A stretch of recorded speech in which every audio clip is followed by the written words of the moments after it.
31 और मुस्लिम नौजवान। रब्बुल आलमीन का एहसान अजीम है कि उसने हमें अपनी सारी मखलूक़ात में सबसे बेहतर यानी अशरफुल मखलूक़ात बनाया। हमें सोचने समझने के लिए अक्ल सलीम अता फरमाया और अपने महबूब सल्लल्लाहु अलैहि वसल्लम को नबी बनाकर हमारे बीच मबूस फरमाया। खुदा के इसी नबी सल्लल्लाहु अलैहि वसल्लम ने हमें ज़िंदगी जीने का तरीका और सलीका सिखाया और हमें एक बेहतरीन निज़ाम ज़िंदगी दिया।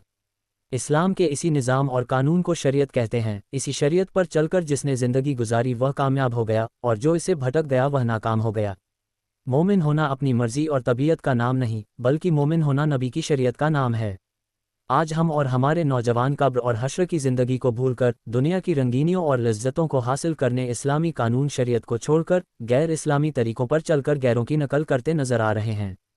इन्हीं नकलों में से एक नकल 31 मनाना भी है, जो सरासर नाजायज़ गुनाह और बेहयाई का काम है, क्योंकि इसमें नौजवान साल की बिदाई और नए साल की आमद की खुशी में पार्टी के नाम पर नाच गाने और न जाने किन किन गुनाहों के कामों का एहतिमाम करते हैं। ये बात समझ से बाहर है कि हमारे नौजवान नया साल जो ईस्वी है इस्लामी नहीं है के आने की खुशी मनाते हैं या गुज़रते साल की बिदाई की खुशी मनाते हैं।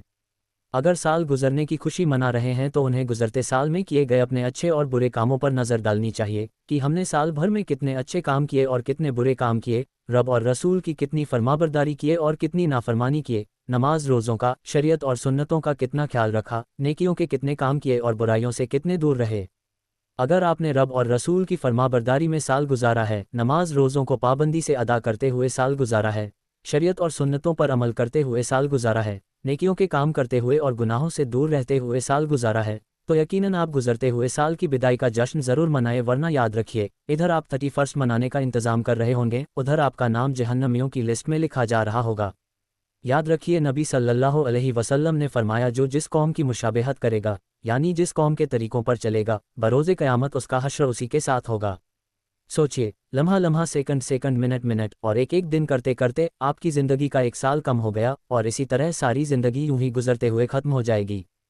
फैसला आपके हाथ है, गुजरते हुए साल में किए गए गुनाहों पर अफसोस करना है या फिर किए हुए गुनाहों पर खुश होकर जश्न मनाना है, और साथ ही आने वाले साल की शुरुआत भी गुनाहों से करना है या फिर नेकियों के हद के साथ करना है।